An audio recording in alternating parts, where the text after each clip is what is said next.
everybody, welcome back to Real and Raw. We're on episode 5, but we're rolling on to part 2, seeing as we have a lot to say about this topic about preparing for adulthood in childhood. So I'm Naomi and I'm Mel. So we're kind of just going to dive straight into it. If you haven't watched part 1, we recommend watching that bit first, and then what we're talking about now will make a bit more sense. So just rounding up what we were talking about on the last episode was basically using Saturdays as like a life skills day.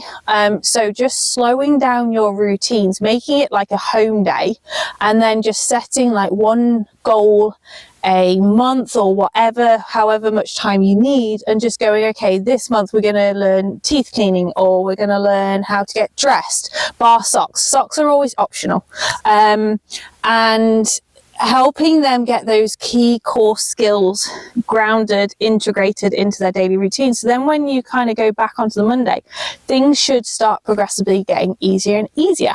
So that's that bit. So we're going to roll straight on to a hot topic. Topic. It's hot right now. It is hot right now. It's steaming. The joys of hormones. Oh. So obviously, for whatever I've done in previous lives, I get to relive GCSEs over and over again. I get to relive children going through their hormonal stages over and over again. So you start to see a bit of patterns from my perspective. However, it's the first time you've gone through the hormones. It is. And I don't remember being this hormonal as a teenager. I mean, probably my parents would disagree. But it's really difficult. And it's so up and down. Like some days you don't know if you're getting Jekyll or Hyde. Yeah. And it can be in one moment he's absolutely fine, and in the next moment he's absolutely furious. And he doesn't know why, he can't tell me why, and I don't know if that's because he doesn't actually know why, but it is so up and down, and it's almost like he gets like worse times each month, so it's like he has like a time of the month, like a cycle. Yeah, it's rough. Yeah, it is rough, and we are having or have had a lot more behaviours during that time. And what I find really difficult personally is having these hormones come through, and sort of mental capacity. Riley's around the age of 5, but he's in, a big 13-year-old body. He's 13, but can we just clarify, like, he's tall and broad? He is. He's a big lad. He's wearing men's clothes. He's 5'3" easily. Yeah. And he's strong. He's so strong. The behaviours are quite difficult to navigate at times. And I'm quite on it with behaviours with Riley. I'm very black and white and what's a yes and what's a no. And he's got quite good over the years at managing that. He knows he shouldn't hit. He knows, that throwing things is not okay. It's not like I let him get away with blue murder and now all of a sudden I'm trying to stop it. I'm not. I'm very on him, because I know by the time he's 15, 16, 20, he's probably going to be over 6 foot and tower me. Yeah. So I've always been, or in the recent years, I can't say always, but in the recent years, I've always been really conscious of that. So, but it's really difficult. Yep. So if I kind of put it a bit from having gone through the cycles numerous times with numerous children, so like I say, everyone's individual, but you start to see a few key skills. So the first one is when hormones start, first of all, hormones kick in more on weight. So everyone goes, oh, but they're starting really young with their hormones, and it's got to be this 13, like there was this key year of 13 years old, they become teenagers. It's not the case anymore, because as human beings, we have evolved more. Children are getting heavier, taller, stronger, younger. So hormones I'm seeing now starting to kick in probably from 8, 9, 10, all those different things. So the whole pre-tween thing kind of has rolled in because of that, to start to make people aware of, you don't wait till they're 13 if you're getting some of these experiences. Yeah. And I think I'll say on that I'm really glad that, I really kind of toughened up on the hitting mum and all of that when Riley was about 8 years old. And it was hard enough to kind of instill then, but I'm really glad that I did that then, because now I would be getting beaten up by a 5'3" teenager. Yeah, I've got impulse control. You got a spider near your ear. I've got a spider near my ear. Go on, get me. Thanks. Well, there's a bit of luck. Yeah, okay. Thank you. It's fine. I was just like, I won't be able to focus now. I've seen that. Yeah, absolutely. And that's like this whole, what we talked about with the hand holding up for and all these things. So hormones reveal anything you've not dealt with. Yeah. So you try and get as much done as possible before hormones kick in. And please remember, you have a lot less time than you think you have to get those skill set taught. Yeah. And then from there, the hormones go, okay, these are the key skills that they never learned with emotional intelligence. Yeah. Regulation, aka going and bouncing on the trampoline instead of smashing a room. So you start to see the bits and pieces that you're left to repair. Now, obviously we've got the difference between female and male hormones, but for probably the key thing with the girls is that it's the year before their menstrual cycle starts is your toughest year. Actually, when the menstrual cycle starts, everything starts to find its rhythm, but that year before, there's massive changes going on. So what I say to people is when they're starting to notice something like that 1 week being more trickier than other weeks, download an app and start tracking it, because just being prepared that that's going to happen is really huge, because you put yourself in a headspace of, I'm not going to ask anything too challenging this week, because actually you're running on less estrogen, you've got more progesterone, and you just need a lot more comfort, cuddles and reassurance that week. And then on the estrogen weeks, you go, okay, let's crack on, you've got everything you need to fly at this. Yeah. Then with regards to boys, well, men's cycles are normally around 24 hours, so about 4 o'clock is there. They get the easier deal, I swear, but at 4 o'clock their testosterone is at their lowest point. So that's the point that men kind of just go into men cave and just sit and stare at fire or stare at something, or just need to withdraw, but then they get second wind in the evening. So whereas women's are like traditionally 28 days, so we have a good 2 weeks, and then we have 2 weeks of less estrogen and less ability to we're more organized at that time, but we have less energy. Men reboot, and that's why they can then go and do like a second day in the afternoon, evening. So then if you think about Riley, he's just like, by the mid-afternoon, he's kind of just like sitting, entertaining himself. And then by 6 o'clock, he's like, right, Mum, what are we doing for the second part of the day? And you're like, cool, I just need to rest. That's absolutely right, yeah. And the morning is always the worst time for him during that time. Yeah. So it's about just, and for boys, they have this surge of testosterone, and it is a hunter hormone.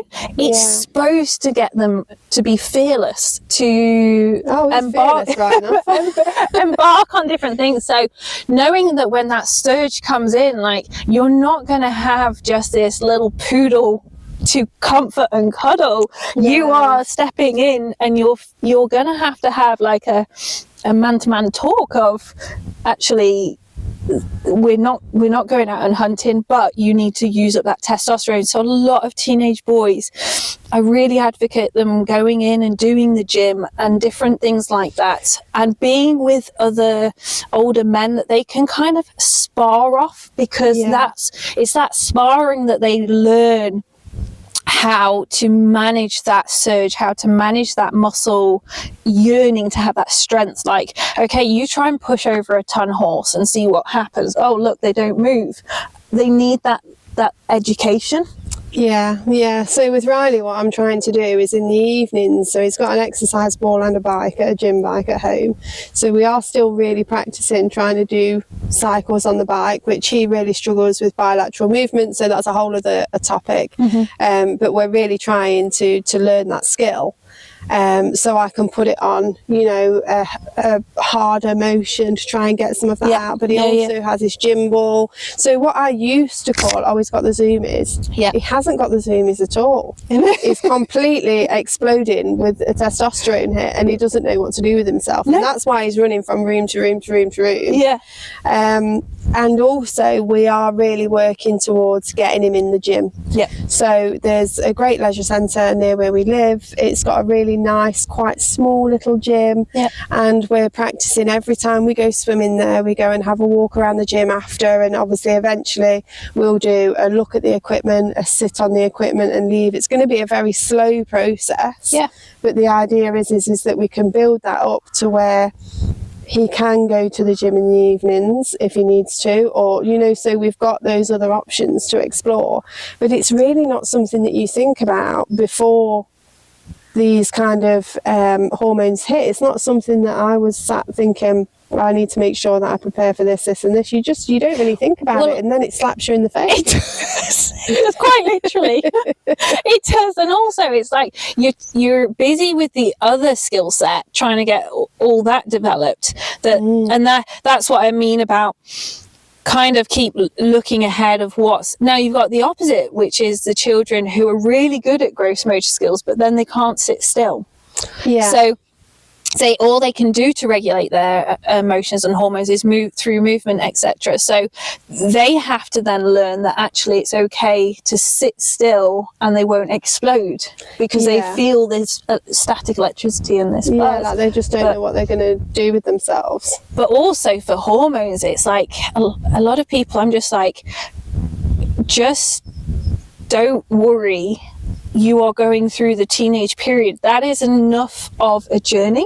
Because then you feel like, oh, I should be doing this, I should be doing this. No, just process teenage hormones. Because if you can imagine the development and the changes that are going on, the easiest way to correlate it is like women. There's a lot more education about women going through menopause and how challenging it is. Well, they're reliving their teenage years.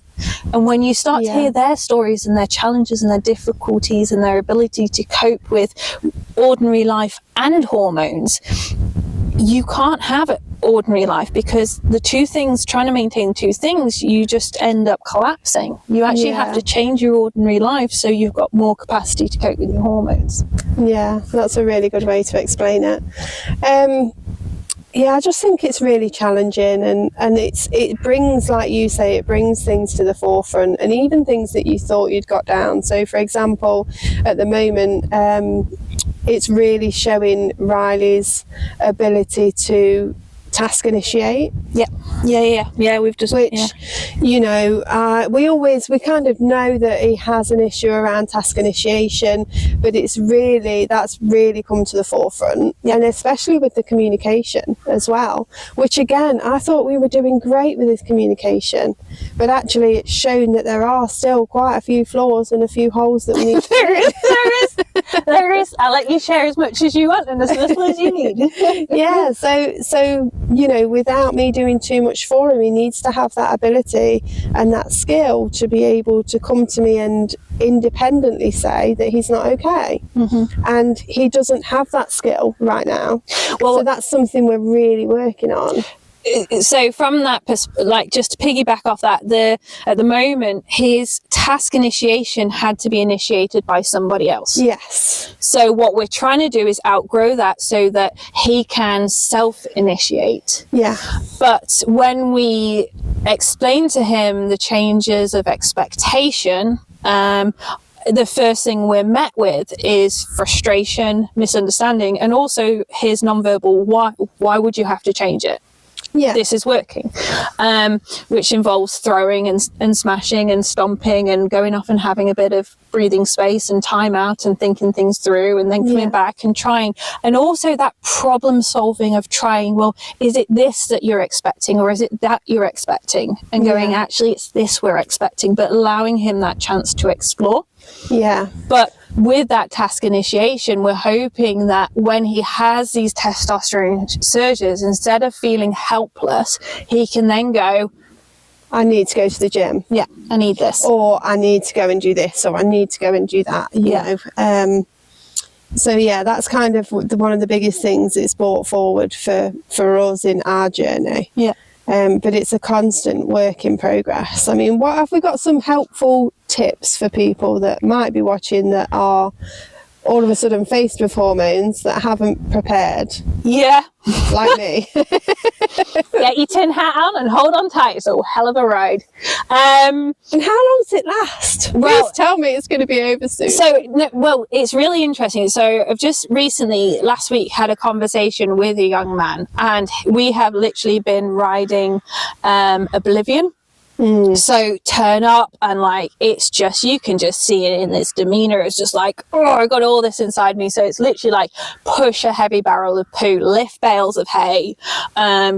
Some children, I'm just like, here, try and pull a tractor tire, do something to take that, burn off that extra testosterone. But he has now, they've started to settle down, and he showed up and his demeanor was just that. So we use the term floppy. So when their body's like kind of floppy, they feel calm. I said, is everything all right? I said, are you shut down? He said, no, I'm just calm. And I thought to myself, I'm not used to this. Like, okay, I've got to change my expectations now. And he's like, yeah, I'm just floppy. I'm like, okay. I said, how's your hormones been going? He's just like, yeah, they're calmer now. So it's the same as the girls, that first pre-year before the menstrual cycle, they are just erratic. And it is like riding Oblivion multiple times a day. And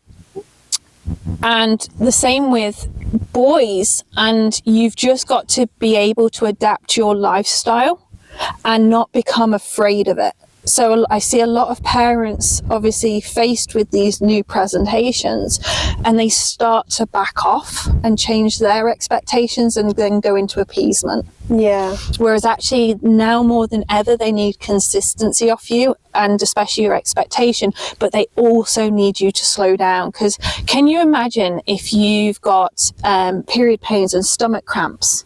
And I said, rushed. And I'm like, come on, Mel, we're going to go and do a 5K. Why else are we going to do it? We're going to do it while we're dressed up in these different things. And you'll be like, oh my gosh, just sit down, woman. Yeah.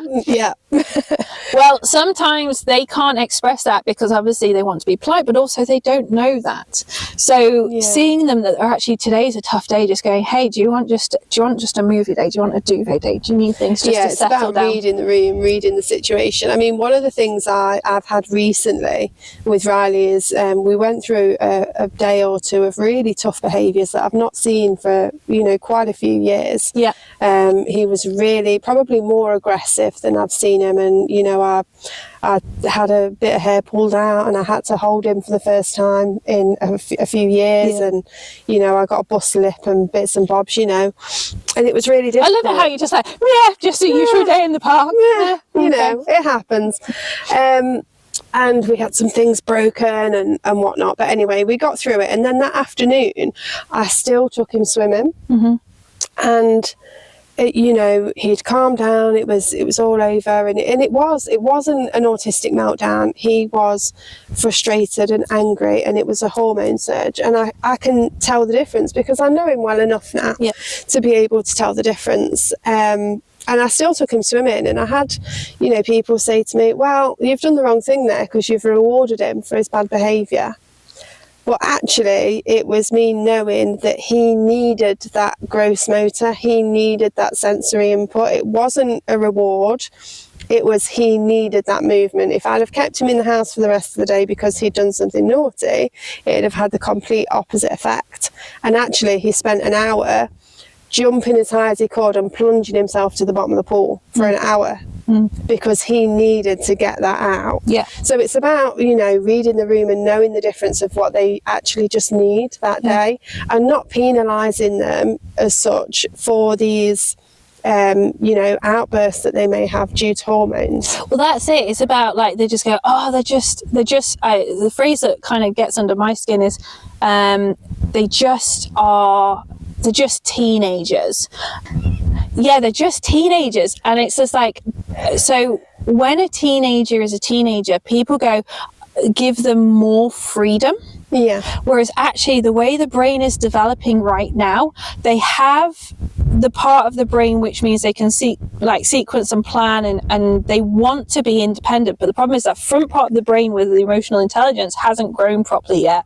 So they want the independence, but they don't have the emotions to cope with the independence. Yeah, they still need that guidance. So it's actually like, no, don't strip back your routines, yes, extend your curfews or whatever you have in place, but not too much. Don't just suddenly give them this like whole free range, because they can't actually emotionally cope with it. They can physically cope with it, but not emotionally. So kind of keep parenting them. Yeah. So by you doing that, you're just going, I see that you've had a big surge of testosterone. I see you need physical activity to regulate. Okay, I'm going to step in now and put this in place. We're going to go and do that now. Yeah. You know, because he needed it. Yeah. So yeah, I think that's probably one of my biggest things at the moment is, and you know, sometimes people just don't understand. No, they don't. No. You know, and having going through hormones and, you know, puberty and things is just there's a fine line between kind of, I don't want to use the word disciplining for behaviour, but you know what I mean. Well, you can have boundaries. Yeah. Like it's okay. Yeah, there's a fine line between having a boundary and almost, what's the word I'm looking for? That one. Okay. It's completely gone. But yeah, you don't want to not do these things because it's societal that you would then, you know, take that away in the afternoon because they've been naughty in the morning. You know, it's about knowing what they actually need and what they need to do. And for Riley, it might be swimming or going for a long walk. You know, for other children, it might be going for a bike ride or going to walk the dog. Yeah. But don't take that away. Yeah. Because they actually need that. Yeah. And actually it's post those activities that you can do the repair work and go, right, now let's sit down and talk to it. Especially boys. Yeah. It's just like, let's sweat this out first, then you can tell me what's happened. Oh, you can't talk to them before. No. And it's just allowing them that time and space to process it beforehand. But this kind of rolls in really nicely to the next point, which is parents, especially through the teenage years, need to have respite. Yes, I agree with that. It's really intense period. And if you haven't got a chance to have respite, you'll get burnt out really quickly. Yeah, I second that. Yeah, you definitely do. I mean, I had that 2 days with Riley, and the first day was quite difficult. The second day, he was actually an angel. The second day, but he recovers a lot quicker. Yeah. And from, you know, a situation like that, it takes me a longer time to recover because it makes me really sad. Yeah. Yeah. You know, and I felt like I'd been hit by a train. Yeah. And the following day was my respite day, and I needed that. Yeah. I needed to just go, here you go. Even though he was being good and it was fine, I needed that mental break. Yeah. Yeah. So yeah, that's really important. Yeah. And I think a lot of people, that's like, if you kind of tap into the other videos we talked about of the children being able to generalize a lot of skills, is for this reason. This is when you pull in aunts and uncles, grandparents, you get PAs and all those things. I think one lesson I've seen is having that support network in sooner. We were a bit late with Riley, maybe a year or two. If we had it in a bit sooner, then it would have given you more time to recover from different things. So yeah, I think that's really, really key, that multiple people feel comfortable and confident with the children. Yeah. Because it does impact those around, and everyone just goes, oh, I'll just pull through it. And the amount of parents I see, like central nervous systems getting stacked. Yeah. And then I'm like, well, actually now the co-regulation is you're keeping them at this hyper-aroused state. So I kind of need you to come down. Yeah. Because this child wants to be down, but you're saying, no, we need to stay high. But for things that they've moved on from, but you haven't had the opportunity to move on from. Exactly. So yeah, respite is really, really key. And I think that's where the whole saying, it takes a village to raise a child, because actually it's really important life skills for them to spend time with others. Yeah, it is. And to be able to control themselves as well with others. Yeah. You know, they say that the parents always get the worst behaviour, and yes, They do. whilst we do, it's still important for them to be able to feel that way and be with someone else and be okay about it. Yeah. So there's a lot of skills there to learn. Yeah. So it's skills. social And I mean, skills. for example, during this time on that Saturday, he'd had a really tough morning and he was coming down, and I could see that he was coming down, and I was so knocked for six because I've not had an outburst with him like that for quite a few years. Yeah. I couldn't stop crying. Yeah. And it was winding him up even more in the end, where I had to give him his things and I had to go and sit in the garden for 15 minutes on my own, and was like, get yourself together, you're making it worse. But also, if you didn't release that would still be festering in your body right now. And you think you can hide it, but you can't. They can sense Not it. at all. The amount of times parents go, the children don't know. And I walk into the field and we go for a ride and they go, you'll never guess what's been happening. I'm like, okay. So we always presume they do know. If they don't know, it's a bonus. But they know. They absolutely know. So respite is key, and not to feel guilty about it. Yeah. Oh yeah, absolutely. That it's okay just to take a step back and sharpen the saw. Yeah. And I think if I'd have done that work with family members and things a bit earlier, I would have been able to share this more, you know, when he's having these tough times. Whereas obviously, because I left it a bit later, it's only really his PA and maybe one other person that I could entrust with that type of behaviour. Yeah. Because he can be quite tricky. Yeah. So do that sooner. That's a good bit of advice. Yeah. Share it. Yeah, absolutely. And just be prepared to slow your life right down. It's not a bad thing, but there's a lot going on at hormones time, and it always interests me. I'd love for someone to do a bit more research into it, but when children are going through their most complicated time with hormones is when we're testing them and challenging them with their cognitive development and education, and I think like that's a tough deal. Yeah, it really is. That's a tough deal. It really is. And I'm going to throw a curveball on this, and neither of us are medically trained, but I get asked the question a lot, well, why don't you just put him on hormone blockers?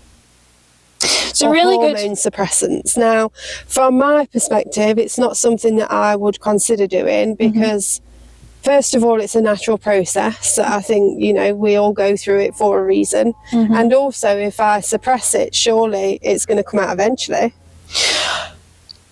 So, it's very dependent upon scenarios. So, when you have... This is why the early intervention is just so key. If you do not get that early intervention in, then the physical outbursts lead to people getting quite seriously injured. Yeah, so it can be very difficult to manage. So if we talk about boys, when they have that arousal kicking in, and they can't, if we use the term, scratch that itch. And they're there and it's just building and building. It's all they can focus on. Every ounce of their blood has gone to their body part that just says, right, I'm ready to rock and roll. And they're just there going, just let me have something. And they can't release. Then can you imagine that level of frustration? It turns into physical aggression. Yeah, of course. So those around, if they don't have the self-control, if they've not learned the nose, if they've not learned how to keep their hands to themselves, then it is really dangerous for those around. And also, I don't think comes back to, I don't think it's acceptable that those around should be physically. So should I come to work and be physically abused? Is that part of my job role? No. So it's heartbreaking. So, however, if there is a way to not avoid it, but you might just need less of it. Yeah. Or you might be on a smaller dose, so or the intervention would be more appropriate. Yeah. So I just wanted to clear that up. If you get in with the early intervention, it's like, yes, you hopefully don't have to go down that road. But there are some people that you think, actually, we're just too late. Okay. So, but even then, once they're on it, can we repair all the work that should have been done? After doing this now for 15 years, there are some people that are just like, I'm just too late. I'm intervening too late. I can't get them to where I need them to be. So then we have to look at their environment and their routines to support where they're at, because actually it will take another decade for them to get to another level. Okay. So yeah, it's a question that I always get it's a really asked. great question, but it's easier. But you know what we're like here, we don't cover things up in plasters. So if we can, but sometimes we're just too late. Okay, so again, the key is do things earlier. Yeah. Do things as early as you can. Yeah, absolutely. Yeah. Cool. Okay, let me have a look at my list. What's next? Dun, dun, dun. Oh, we've done that one. Oh, okay. So this one kind of is, if I speak first and then you can share your involvement with it. Like, so some things that I've learned to help is knowing, children having an about me.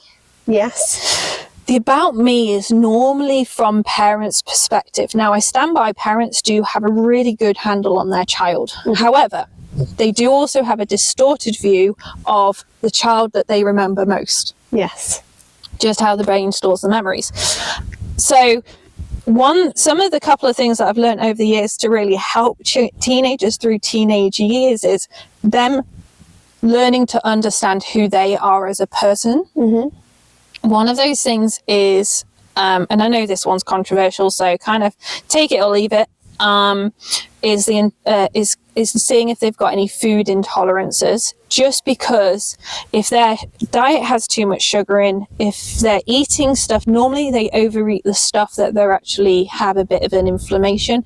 Inflammation is a real tinker, because inflammation of the gut leads to aggression. And I've had so many cases where we've got some extra help in, we've looked at the gut inflammation, we've calmed that down, and suddenly their behaviors, their capacity for tolerance is just incredible. Yeah. So that's one thing. Two, if they're able to get them to learn what learning style they are, they're either auditory, visual, or kinesthetic, they will sit in two. Yeah. But them knowing how they absorb information most will really help them when people are teaching them. Okay. So I am an 85% kinesthetic learner, which means that when people send me things auditory and visual, I get it, but I don't understand it. When I'm with people, I can see details, maybe some miss, because it's in my learning language. And I remember stuff for a lot longer once I've you've done something. The information, yeah. So helping them to see, well, I'm a visual learner. Well, that's why you don't like busy places, and that's why you need everything written down. Or I'm an auditory. Well, that's why I don't like noisy places. But actually, I need to talk about stuff in order to process it. Yeah. They start to learn to approach things then their way of, so they feel successful, but also it's in their most easiest form, because what we're trying to do is simplify everything so it's easier for them. Yeah. And then obviously making sure that any gross motor skills that they've kind of not developed, make sure that you take the time to teach them, make sure they can climb, they can do swings, they can do slides. Things that you think aren't important, but they actually, I mean, we've come across things that are really important that I'm struggling to teach Riley now. Yeah. I wish I'd have taught him a lot earlier when it was easier. Yeah. But yeah, things like that are really important, like hopping on one leg and being able to do, two different things with different parts of your body. If you can cycle and those kind of things, it is really important. Yeah, like with bike riding, it's easy to do when they're 4 years old, because you can hold them and stabilize them on the bike whilst rotating the pedals with your other hand. It's easier to teach a smaller child. Yeah, try doing that with a full-blown teenager. Yeah, it's like hopping. We're trying to teach Riley to hop on one leg. Yeah. I mean, if he was 4, I could just pick one of his little legs up, and that'd be that. You try doing that with a 5'3", you know, stocky young man that's like, hang on a minute, I don't feel safe on one leg. What are you doing? Yeah, exactly. Yeah. You know?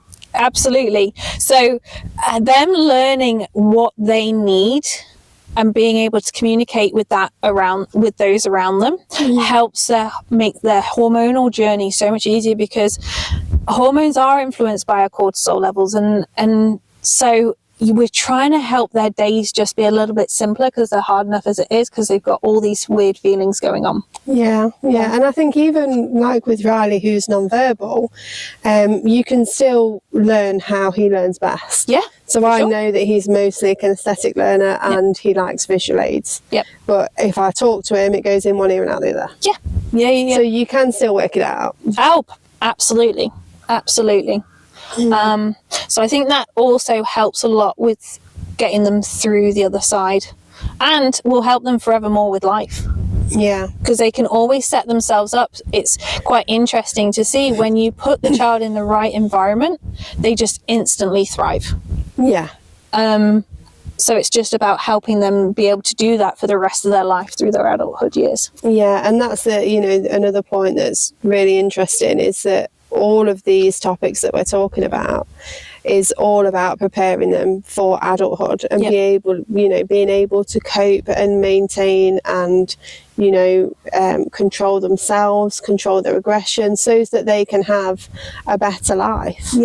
Because we need them to be able to go and be safe in the community and enjoy life experiences that we want to give them and those kind of things. But if we don't put all of this work in early, and you don't realise, I for one did not realise how much work I needed to put in, because when you see with a neurotypically developing child, they learn by watching and they pick that up, so you don't actually realise the amount of skill set that you have to then teach because they're not learning by following others. So, and that's massive. Absolutely. And it's quite interesting, like for me, I kind of get fascinated with family dynamics, especially if you've got neurotypical children and a neurodivergent child, asking them all to do similar activities and seeing if the neurodivergent can do it. Can they do an obstacle course with their brother and sister? Are they struggling with any parts of those? And actually, instead of just going, it's okay that they can't walk upstairs with their alternate feet, actually, it's really important that they learn that skill. So going right back to those milestones at 3 to 4, even if you're doing it with a 14-year-old, go back to the developmental stages of 3 to 4-year-olds and make sure that they've got that all ingrained, because they're the scaffolding, they're the building blocks for future complex activities. But they go, we'll do handwriting, where it's like, well, if they can't use their hands for catching a ball, now you're asking them to do fine motor with their handwriting. That's a big leap. And we've got like this big fishing net with huge holes. A lot's going to get lost. So actually doing some research on that skill set and all of those developmental markers, even from the sort of early development years, early stages, 0 to 3, and just that go sort right of back. thing, go right back, being able to build blocks and have that dexterity, and it's really important. Absolutely. So with that, it's a bit like, so if you want them to do pen work and then they go, but they can't use a knife and fork, well, that's the holding and the bilateral, so then they can't hold the paper and they can't cut with the scissors. So these skills, they're all interlinked. And there's a reason why they were written. The only difference is you might have to go a bit slower with neurodivergent children, but it doesn't mean we should miss them. Because you think, that's not important, or they're not going to, do this or do that. It's just, it is, absolutely. Cool. So that kind of brings me on to the next point, which I'll be really interested to hear your thoughts on this, because I don't think I've ever broached this with you. What is it? I know. So it's kind of, basically, what I find with parents is, because life is such a whirlwind, they're very much in the here and now. So what are you going to do when you are 60, and what Riley is whatever age, 40? Yeah. 50? He'll be, when I'm 60, he'll be 35. He'll be 35. Yeah. So you're in a 6-year-old body with a 6-year-old's capability, Yeah. which, to be honest, I'm going for riding at 94. So it's whatever you set. I don't believe in the aging process per se. So I choose not to. But it's about thinking, how is life going to look then? What does he need now? So because they're like, well, I can. So the reason I broach this topic is because a lot of parents say to me, oh, but I can do it. It's fine. I can do it. And I'm like, yes, you can do it now.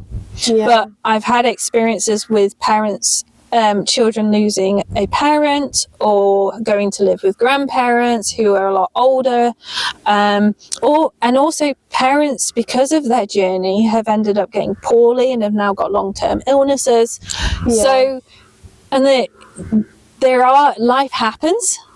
And if we have that tough conversation of, okay, if I just suddenly removed you from Riley's life, how would he cope? And a lot of parents go, well, he wouldn't. Yeah. And I'm just like, well, then that's the problem. And I think, from my point of view, the hardest and the scariest thing about the whole, journey and concept of having a child with complex special needs like Riley is knowing that the whole time you are teaching them to cope and manage and survive without you. Yeah. And that's heartbreaking. Yep. And it's really hard. And it's something that I couldn't think about for a long time. But I'm trying to do better at it. Mm-hmm. So I have what I call a dead box. Mm-hmm. If I was to go and get mowed down by a truck, there is, everything in there. Riley's care plan, who will be his, who will have parental responsibility rights, my will, his trust fund, life insurance, who will coordinate his care, and I've got a whole list of things that, he must have. Like, he must keep coming to you every week. He must see Sarah. He must do this. He must, things that must be continued. Well, I'm not retiring. I don't get to retire. Absolutely not. You're going to be 90 and still running around here. Come on, I can do this. I can do this. Yeah, so, and it's about, preparing to not be here. And that's everything that you do is to prepare not to be here. Yeah. And it's really tough. I mean, for example, with I talk about my niece and my great niece a lot. My niece has started having him a bit more. She's in her early 20s. She's starting to do a bit of respite for me. She's going to come on sort of the homeschooling kind of thing, and she'll take him out and she'll do bits and pieces. And apart from his PA, Chloe, she's the only person that's actually taken him out by herself. She's really good with him. But I'm so conscious of making that relationship and making that bond and making sure that she knows him well. Now, she's got a daughter who's now 3 who absolutely adores Riley. He adores her, in small bursts. Yeah. Because small people are just, if they're unpredictable and noisy, it's a bit like, I'm not really sure what you want. Yeah. But they adore each other. Yeah. And she's really understanding. She's really sweet. We've explained everything to her. She's learned sign language, so she'll sign things to him. She'll say that Riley talks to her when we're not in the room, and just really sweet things. And I see them together, and she doesn't know it, but I know it, that I'm preparing her to be able to cope with him and for him to be able to be okay with her. Mm-hmm. Because one day I won't be here and she probably will. Yep. And that's really hard. Oh, it's brutal. It's brutal. Yeah. Because sometimes I stand back and, like, for example, we'll go to centre parks and things sometimes together, and we were walking behind them, and he was holding, her name's Rain, and he was holding her hand, and I've got a really sweet picture of him holding her hand through these woods. And it's really lovely, but it's times like that where I walk behind them and I think, he'll be okay. Yeah. He'll be okay with these. And all I'm thinking about is, will he be okay when I'm not here? Yeah. And it's a really tough conversation to have, and you definitely have to be in the right headspace for it. Oh, you do. I couldn't talk about it for years. Sorry, I had to have a patch interlude. He had a lot to say about the situation. So one thing that I would say, if I piggyback off that, is like a lot of parents, they have conversations, and if you've got siblings, the siblings are like, I will take over responsibility of X when I'm older. Yeah. Which it's such an adorable, amazing, empathetic trait. Yeah. But also it's a case of, you don't know how you'll feel in 10 years, 20 years time. No, absolutely. And also you have your own life and your own journey to take. Yeah. So it's like you've done, it's making sure there's multiple people that can step into that role. Yeah. But like we're saying, it's a tough conversation to sit down and have, because obviously no one wants to think about the day that they don't take that wake up. And that's the thing, you go for years not thinking about it. I can't think about it, I've got to be here forever, I've got to be well. You know, I've learned about self-care the hard way, how I've got to look after myself, because there is one person in this world that I am his entirety. I am his whole world, and he needs me to be okay. You know, so you spend all your time doing that. I'm going to be here forever. It's always going to be fine. He's always going to live with me, until it suddenly dawns on you that that's probably not going to happen. Yeah. And then you have to have the really difficult thought process about what would happen when you're gone, or if I was to go out and get hit by a truck. Yeah. Well, this is like, unfortunately, I've had multiple experiences where suddenly a family dynamic shifts for whatever reason. Yeah. And it's hard enough for neurotypical children. Yeah. But I wouldn't say it's hard for the neurodivergent children. It's hard for those around them, because they don't know what to do. See, I even have in that box, I think that box is a great idea. I have a black book in that box. And every now and again, I'll rip pages out of it because they're not appropriate anymore, and I'll write new things in. Yeah. And it's things, little things about Riley that nobody knows apart from me. Yeah. And that might be the sequence in which he wants to get dressed, the fact that he won't brush his teeth until he's washed his hair. Yep. You know, those little sequential things that are very minor to some people, but to him, that would really rock his routine. Yeah. So I even have something like that, you know, that if he's doing this, it means that, and he might not actually be able to communicate it. And that's something that I consciously do. I mean, I think I am doing my best to make sure that he would be okay if I wasn't here.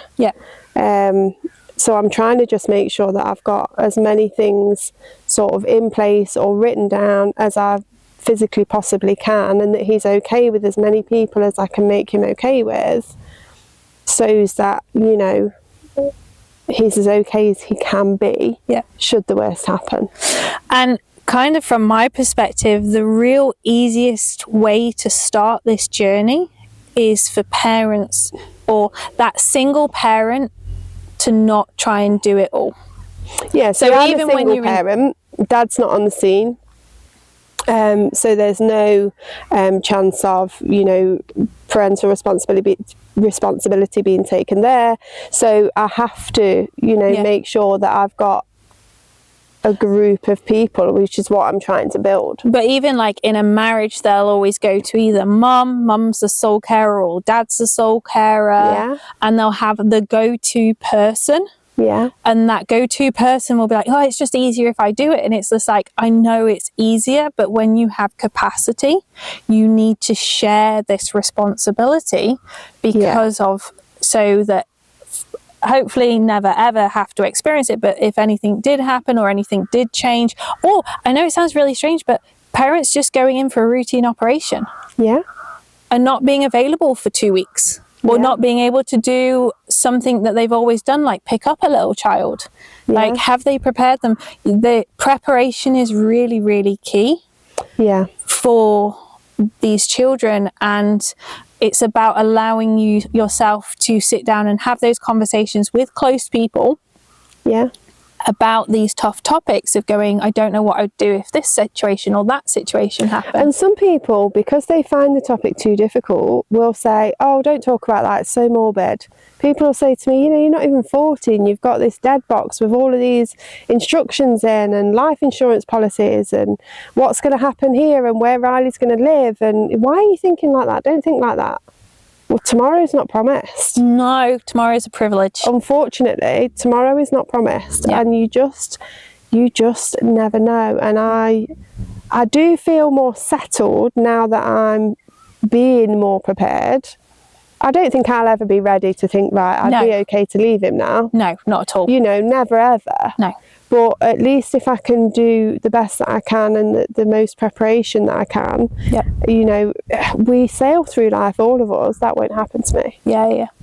But also the preparation, it's just more complex because there's more parts to it. It's not like traditional, I write the will, power of attorney, all those different things, tick, tick, tick, job done. There's multiple angles and perspectives that need to be integrated, so it's just more complex. I mean, one of the things that scares me the most and worries me the most about all of it is that I've always said, I don't know if he'll understand that I'm gone.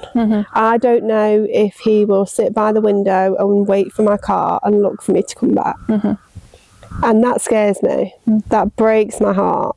So I do, you know, whether it's controversial or not, I do talk to Riley about death. You know, we don't pretend that the cat's run off over the rainbow. No. You know, we say that the cat's died and, you know, he's got a granddad that's died, and we talk about these things, and he asks about the animals a lot because we've had animals all through his life. I'm going to have impulse. Can I get the spider again? Is it on me? Yeah. I can feel something. Where is it? Have I got it? Yeah, thank you. The joys of being in a field. I know. They're just attractive. So we talk about all of those things, you know, and like with an animal, we have put the animal in a dead box.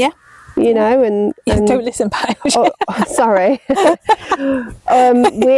call it a bye-bye box. You know, and it goes in the bye-bye box and we say goodbye to it because I'm preparing him for knowing that mummy's in a bye-bye box. And now, even though we can speak to the animal or whoever, because they're now in the sky and they're a star, we put them in the bye-bye box and we say goodbye to them. And I'm kind of preparing for him to say goodbye to me in a coffin. Which is awful. No, well, but I need him to understand that I haven't just left. Exactly, that you've not been abandoned. I've not just left you. So one of the things that we do here is when one of the horses passes over, we pick our language, like you say, very binary. We use the words they're dead, but then we say, so to honour their death, here we have brought them a star. Other people, depending on your religion and all those different things, your approach, for everybody. But by the star they can look up, they can talk to them at night, they can find them in the sky, and it's the symbolism is what we're leaning into. But I wouldn't say it's easier, but it's a nice stepping stone to maybe practice with an animal than it is to start with a human, because humans, you get a lot of people crying, everyone's dressed in black.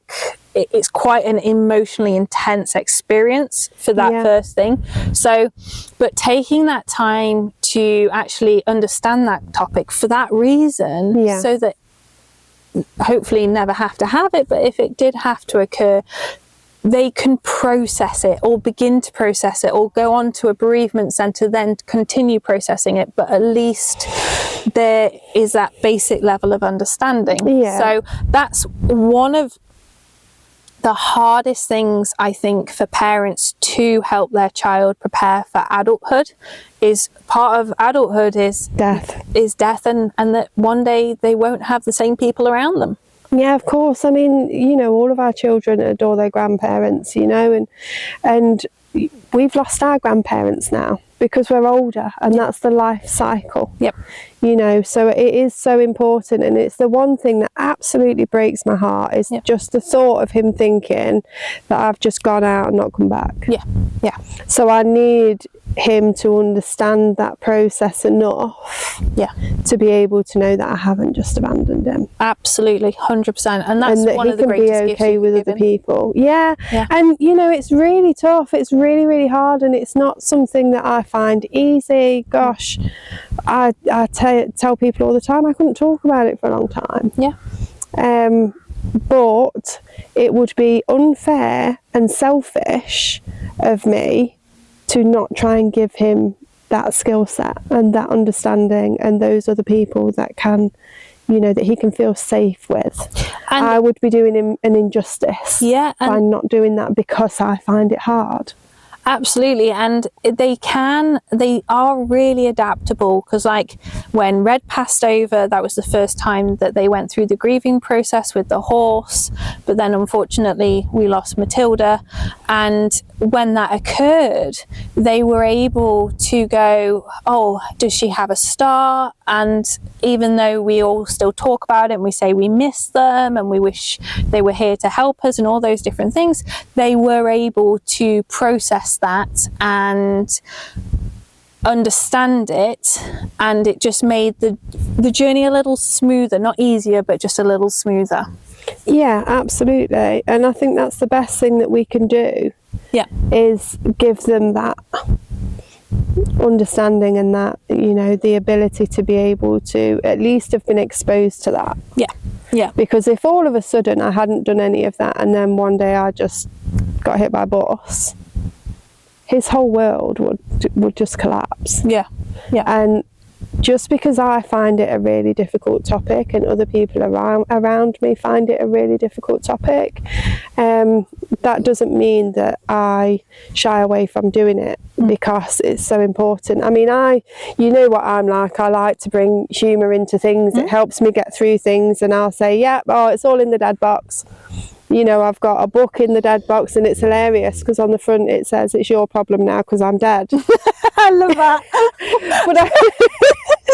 but I've got to bring some humour. I have that on my coffin, on my gravestone, like, I've checked out of service. No, you're out of service. It's your problem now because I'm dead.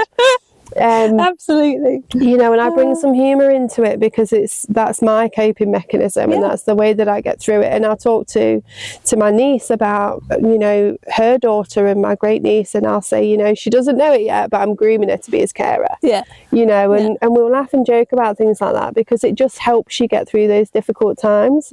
But it's still, you know, you're still getting... But it takes the guesswork out of it. Yeah, absolutely. If I hadn't have done any of that, and then God forbid something was to happen to me just, you know, randomly one day, I honestly think people wouldn't necessarily know what to do with him. No, they wouldn't. You know, there's only a select few people that know his routine, that know his therapists, that know, you know, and it's really important. Yeah. Cool. Well, I think that is a pretty awesome place to end. Yeah, preparing for adulthood and childhood. Talk about death. Yeah. So hopefully that's given you guys a lot to chew on. And we'd love to hear your thoughts and comments on it. If there's anything that you do that maybe I can take from that, you know? Yeah. I'm all for adding to the list. We all like to add to the toolbox, definitely. Yeah. So we hope you've enjoyed it, and we'll see you for the next episode. Yes, thank you.